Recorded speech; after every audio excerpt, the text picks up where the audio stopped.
Всем привет, меня зовут Настя, и сегодня мы расскажем вам, как путешествовать с ребенком на автодоме.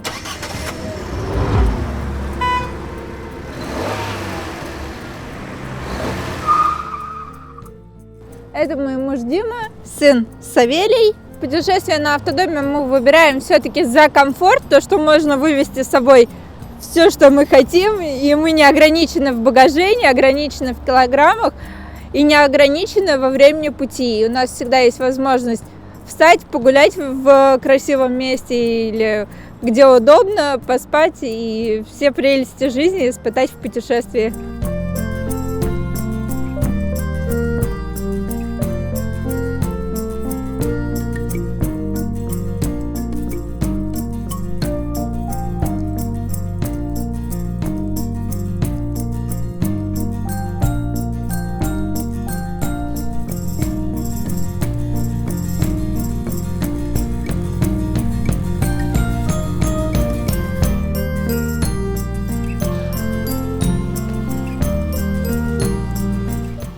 Отличительная черта удобства в автодоме – это то, что менять памперс все-таки гораздо удобнее, чем в легковом автомобиле.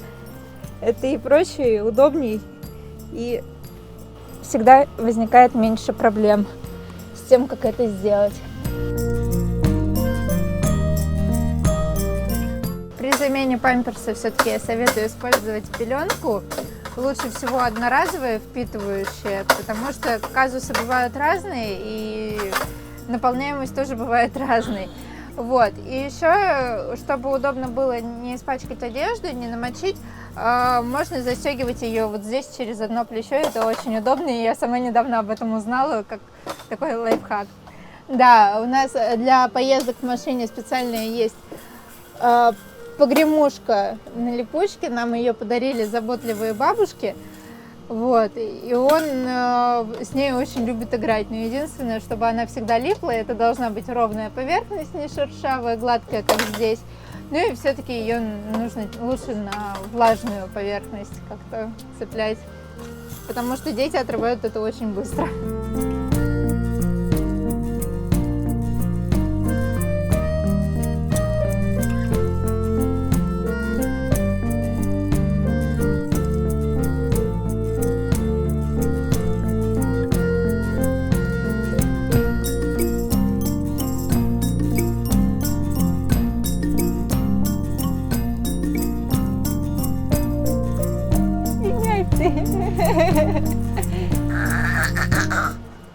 В Алькове есть вот такие вот сетки, они очень удобные для того, чтобы спать. Если вы спите вместе с ребенком, все-таки он, пока переползет через вас, не сможет спуститься сам вниз.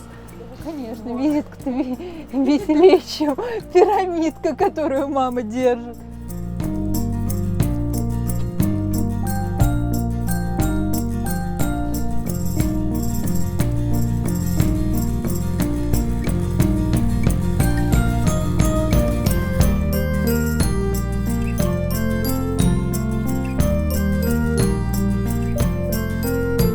До 3 месяцев, пока они лежат. Или когда постарше, уже там года 2 им.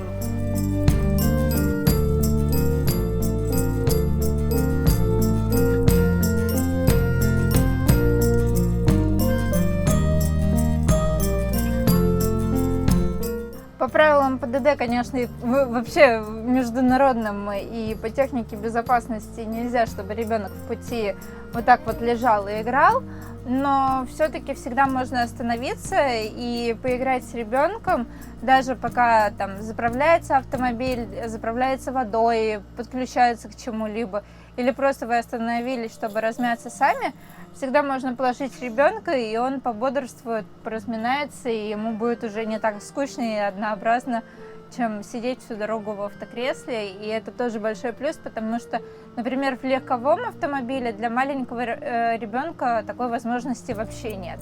Ну, из плюсов путешествия с детьми на автодоме, все-таки самый главный плюс – это неограниченная, на мой взгляд, возможность взять багаж. То есть можно взять все, что нужно ребенку, потому что не всегда бывает возможность где-то купить, например, в маленьких городах, особенно если ребенок ест определенные какие-то вещи, как это у нас было. Вот. Поэтому многие дети привередливы к каше, и это тоже требует взять с собой запас. Вот. Это гораздо удобнее, чем в легковом автомобиле за счет движения ребенка все-таки. Хотя бы периодически, каждый час, каждые 2 часа. Это удобно тем, чтобы его кормить. Неважно, это грудное вскармливание, искусственное, это все равно будет удобней. Это удобнее ухаживать за ним, если нужно помыть, умыть, почистить зубки, когда они уже появляются. Ну, в общем, это, конечно, намного удобнее и намного приятнее, когда есть комфорт и простор для передвижения и нету никаких привязанностей, например, к заправкам, которые хорошие не всегда встречаются во многих селах и городах, особенно за центральной Россией. Это дольше, чем на легковом автомобиле и, соответственно, дольше, чем на самолете. Но если уж ехать показывать ребенку мир, страну и какую-то местность, то, наверное, есть на это смысл потратить как можно больше времени и посмотреть все. Потому что в таком маленьком возрасте они все равно все понимают. Им очень нравится наблюдать за пейзажами. То есть Сава у нас все-таки смотрит в окно часто и реагирует на то, что происходит вокруг. Например, недавно он смотрел на снег в окно.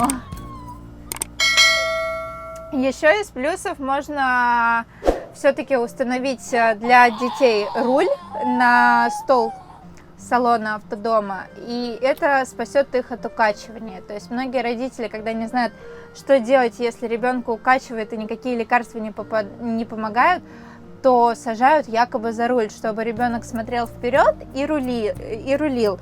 Игрушечный руль и, в принципе, большое пространство впереди все равно помогут ребенку от укачивания. И даже для взрослых это тоже как идея. Вот. То есть он очень любит путешествовать, и проехал он уже больше 15 тысяч километров по своей родной стране. И ему очень нравится. Ну и несмотря на то, что автодом это дом, автомобилем он не перестает быть. И как гласят правила дорожного движения, дети до 14 лет должны быть в креслах. Это их безопасность. И, кстати, в креслах в автодоме они усиживают гораздо лучше, чем в автомобиле, потому что все-таки пространство больше и интереса у них больше здесь. Ну и, конечно, кресла в автодоме еще и используются для обедов, завтраков и ужинов, потому что это очень удобно. Иди сюда, мой пузырь.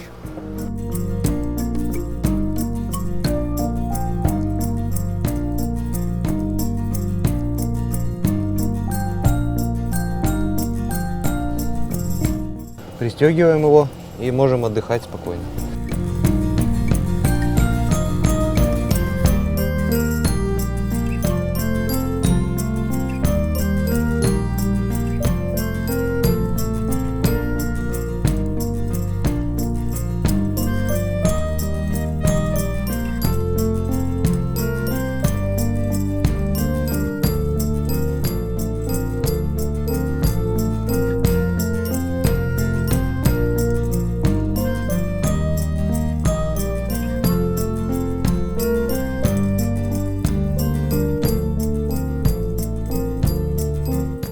Всегда, когда говорим о питании детей, это все-таки идет не только молоко, но еще и овощи, мясо.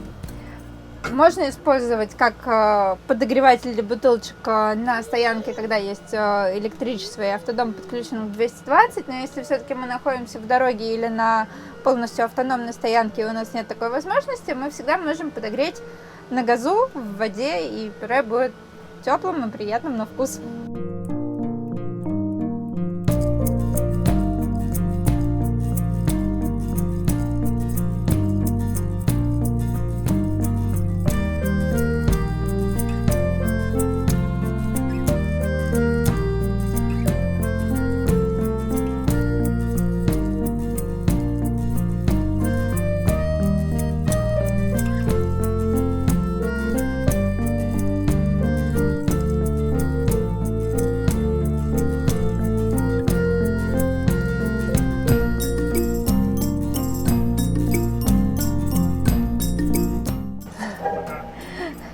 Когда ребенку стало совсем скучно, и ему нужно чем-то развлечься помимо игрушек, мы ему включаем мультики.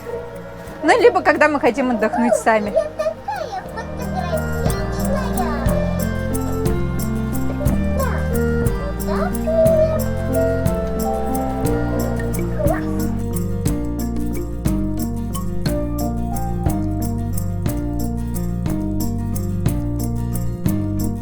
Но занять ребенка, в принципе, в автодоме, это то же самое, что занять ребенка в доме. То есть за исключением того, что да, он будет реже ходить, будет реже вставать, но заниматься с ним можно так же, как и дома. То есть можно взять с собой книжки различные, читать ему стихи, сказки, можно включать ему песенки, чтобы он их слушал, повторял какие-то простые движения, потому что все они машут руками, когда встают, двигают попой и все равно делают какую-то имитацию танца. Можно заниматься с ним музыкой, то есть с помощью погремушки показывать там всякие упражнения, и все равно у него это будет откладываться. Можно изучать по картинкам игрушки, можно изучать вживую, то есть взять мячик, взять елу, пирамидку, ту же самую, кубики. Можно, сейчас есть всякие игрушки на присосках, можно из них строить какие-то ворота, какие-то конструкции, можно просто лепить, можно их ставить в разном порядке, они все разных цветов, изучать цвета. Ну, то есть заняться с ребенком, ну, это то же самое, что и дома, ну, за исключением будет чуть меньше физической активности его, но это нужно все равно восполнять там в течение поездки, останавливаться на 15-20 минут хотя бы каждые 2 часа. Производители всех автокресел, я читала, рекомендуют каждые 3 часа, ну, делать остановки, ну, вот, и по полчаса. Но если делать каждые 2 часа по 15-20 минут, я думаю, этого вполне будет достаточно, потому что в целом ребенок и дома, он не постоянно носится все-таки. И это какой? Фиолетовый.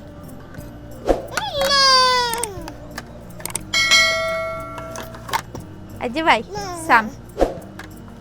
В принципе, вот в случае с Савой одной игрушкой он может играть, ну, 15-20 минут. То есть он, если что-то взял, он будет с этим делать все, что угодно и играть именно с этим. Ну и плюс ко всему он все-таки часто играет один, и для него это нормально, вполне вещей, ему привычно. Единственное, ну, нужно смотреть, чтобы были как можно крупнее детали, чтобы все-таки они их не проглотили, не сживали, не поперхнулись. Особенно это важно в дороге, потому что одно неловкое движение, и все-таки они могут это проглотить. А так, если какие-то большие игрушки на присосках, то это всегда им за радость, потому что прилепить, отлепить, это вот. Либо, я не знаю, есть такая игрушка или нет, я бы сделала магнитную доску с магнитиками, и он очень любит отрывать эти магнитики от холодильника. Думаю, то, что и такая игрушка в дороге, бизиборды маленькие, вот кубиками, это тоже будет очень интересно. Поэтому занять их можно всем чем угодно, мне кажется. Первая поездка у Савы состоялась, когда ему было 1,5 месяца. Мы поехали в Кировскую область, проехали мы 1000 километров за день, и он проехал это все в кресле, в автолюльке, и очень спокойно себя вел, и также мы его кормили, также меняли памперсы, и все у нас было хорошо. Вторая большая поездка у нас состоялась в Екатеринбург. Это уже около 2000 километров. И ехали мы 3 дня, 3-4. Вот, мы проехали много городов, мы проехали разные села, мы меняли маршрут в последний момент, чтобы проехать через что-то. Мы заезжали в красивые города, мы заезжали в Гроховец и делали там красивые фотографии, смотрели, было очень жарко, и погуляли по набережной, сходили на мост. Как-то у нас вот так проходят эти поездки, и всегда они в удовольствие получаются у нас. Пока не испытывали никакого дискомфорта. 1,5 месяца совет. Главное, это все-таки, чтобы ребенок иногда хотя бы двигался. Потому что мы ехали, у нас он уснул, ну спит и спит, спит и спит, спит и спит. Ну то есть он проспал всю дорогу. И, конечно, под вечер это было тяжело, потому что он выспался. И все-таки нужно его будить там каждые 4-5 часов хотя бы, чтобы он играл, смотрел. Но у нас он еще смотрел на мобиль. Мы вешали мобиль в машине маленький, который вот у нас как енот. И на крабике. И он смотрел, он поднимал руки. Но все-таки главное это физическая активность в дороге, потому что взрослым тяжело без движения, а детям еще тяжелее. Будь здоров. Дневной сон мы всегда в поездках сохраняем. Единственное, он у нас получается чаще за счет того, что в машине дети засыпают, как правило, быстрее и на дольший период. А так, про укладывание на дневной сон просто кладется в кровать, накрывается одеялом. Кто-то хочет, чтобы там ему сказку прочитали, песенку спели, но в нашем случае это обычно просто кладется на кровать, накрывается одеялком, и ребенок через несколько минут засыпает. Вот, еще мы можем покормить его перед сном. В редких случаях я сама с ним ложусь рядом спать, чтобы самой поспать и его пообнимать, и ему поспокойнее было. Особенно вот это в новой обстановке, потому что у детей может быть стресс, у них может нарушиться питание все же.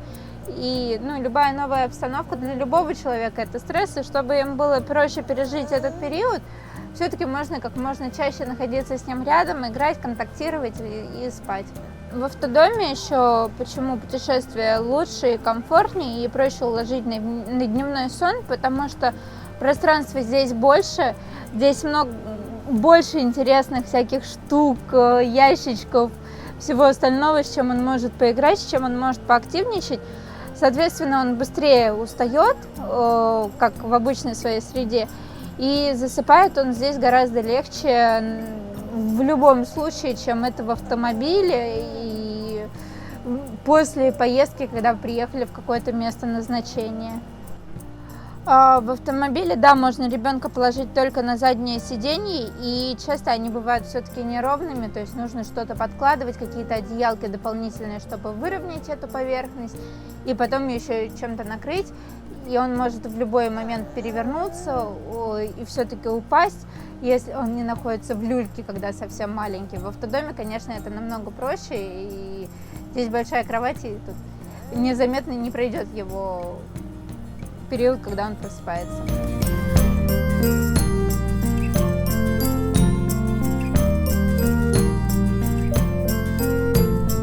Пожелание всем, кто хочет путешествовать с детьми, все-таки не бояться, а путешествовать, узнавать свою страну, узнавать весь другой мир и пополнять все-таки ряды караванеров с комфортным путешествием в любую точку мира.